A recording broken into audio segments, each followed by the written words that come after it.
from New York. New York, okay. Welcome to the show. What's your question? Yes. So this is for Pete. Basically, I was physically active until 50 when at that point I got a swelling on my ankle, and the doctor diagnosed with rheumatoid arthritis. Yeah. Then when I read more about that in the internet, it looks like hundreds of conditions have this, that are called RA, and then they seem to treat everybody pretty much with the steroids.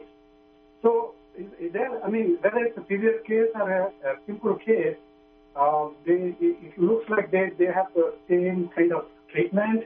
Although mine, I don't feel that crazy, but the doctor that diagnosed RA. Does Dr. Pete have any idea on that, suggestions? Dr. Pete, I've got a lot of feedback on my end here, and I couldn't really make out a lot of what he was saying. Did you catch that? I couldn't either. No. It's rheumatoid arthritis is what I had heard. Yeah, I heard that, but what ankle. was was he looking for your approach to rheumatoid arthritis, caller? Was that what you wanted? Oh, no. So I'm just saying, mine seems to me, based on the pain and things like that, is so less severe compared to some other real, RA symptoms. And but still, the doctors say that, the treatment is pretty much same with the steroids and things like that. Okay. So it's like hundreds of conditions of RA, they say, it's just, so how are they able to, first of all, diagnose anything as an RA and then, give the same kind of medications, whether it's severe, less severe, or simple cases. So this is about the differential diagnosis for rheumatoid? Or I think that he thinks he has a very mild case of the rheumatoid and doesn't want to do the really intense intervention. So Dr. Pete, I know you've got a different idea and intuition about rheumatoid. Not intuition, it's based in science, but it's how would you approach rheumatoid arthritis? I've seen several people. Seems like every couple of years I run across one.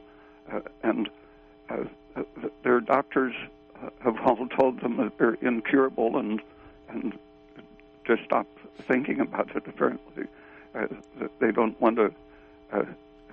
At first, they don't want to hear criticism. Doctors sometimes are telling them to take estrogen, even, but always glucocorticoid is part of the treatment. Right. But I think if you find out what's causing it, sometimes you just discover that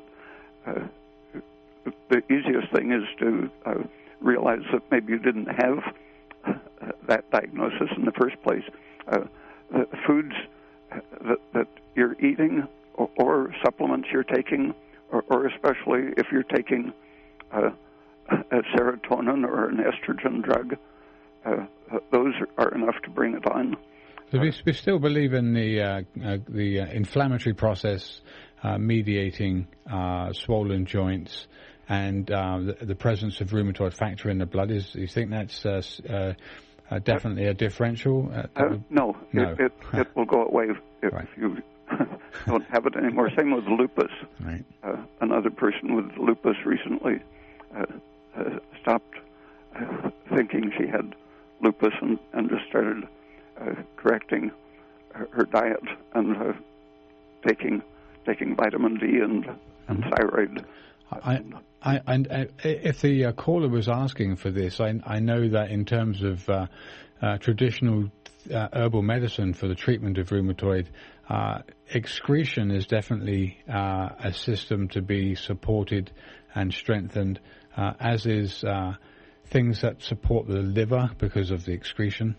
So basic things like celery seed and devil's claw have totally been used as anti-inflammatories, I think mainly, and then any of the kind of waste-clearing products like burdock or yellow dock to aid in either bile production and metabolism, as well as to improve the laxative effect.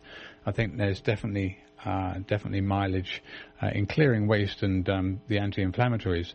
But just avoiding some of the foods that have been causing intestinal inflammation, I think, is the first thing to look through your diet and see what things might be hard to digest or might be leaving something inflammatory, and using a regular fibrous food in the diet sometimes is enough to tremendously reduce inflammation. Yeah.